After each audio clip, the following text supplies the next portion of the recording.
ജമ്മുകാശ്മീരിലുണ്ടായ ഏറ്റുമുട്ടലിൽ സൈന്യം 2 ഭീകരരെ വധിച്ചു.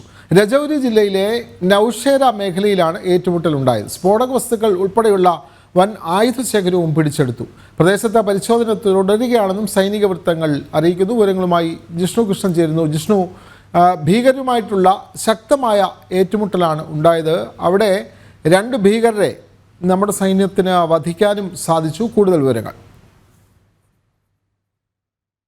എന്ന രഹസ്യ വിവരത്തിന്റെ അടിസ്ഥാനത്തിൽ ഇന്ന് പുലർച്ചോടെയാണ് രജൌരി ജില്ലയിലെ നൌഷേര സെക്ടറിൽ സൈന്യം പ്രത്യേക ഓപ്പറേഷൻ ആരംഭിച്ചത്. സൈന്യവും CRPF-ഉം ജമ്മു കശ്മീർ പോലീസും സംയുക്തമായി നടത്തിയിട്ടുള്ള ഓപ്പറേഷനിലാണ് 2 ഭീകരരെ വധിക്കാൻ സാധിച്ചിട്ടുള്ളത്.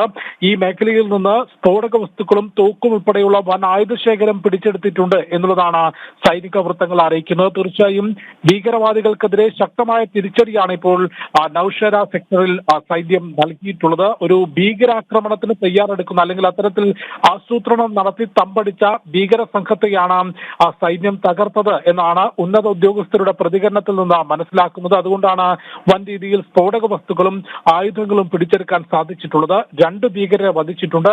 മേഖലയിൽ പരിശോധന തുടരുകയാണ്. കൂടുതൽ ഉദ്യോഗസ്ഥരെ, കൂടുതൽ സൈനികരെ മേഖലയിലേക്ക് വിന്യസിച്ചിട്ടുണ്ട് എന്നും ഒപ്പം ഇത്തരത്തിൽ ഒരു ഭീകരാക്രമണത്തിന്റെ പദ്ധതി ആസൂത്രണം ചെയ്യുന്നുണ്ട് എന്ന റിപ്പോർട്ടിന്റെ അടിസ്ഥാനത്തിൽ മറ്റ് മേഖലകളിലും അതിർത്തി മേഖലകളിലും ജമ്മു ശ്രീനഗർ ദേശീയപാതയിലും പ്രത്യേക പരിശോധന ആരംഭിച്ചിട്ടുണ്ട് എന്ന കാര്യവും സൈനിക വൃത്തങ്ങൾ അറിയിച്ചിട്ടുണ്ട്. വിനോദ്, തീർച്ചയായും ജമ്മു കാശ്മീരിലെ രജൌരി ജില്ലയിലെ നൌഷേര മേഖലയിലാണ് നമ്മുടെ സൈന്യവും ഭീകരരും തമ്മിൽ ഏറ്റുമുട്ടലുണ്ടായത്. 2 ഭീകരരെ വധിക്കാനും കഴിഞ്ഞു. ആയുധശേഖരങ്ങൾ പിടിച്ചെടുത്തു. ഈ മേഖലയിൽ പരിശോധന തുടരുകയാണ് എന്നുള്ള വിവരങ്ങളാണ് ജിഷ്ണു കൃഷ്ണൻ നൽകിയത്.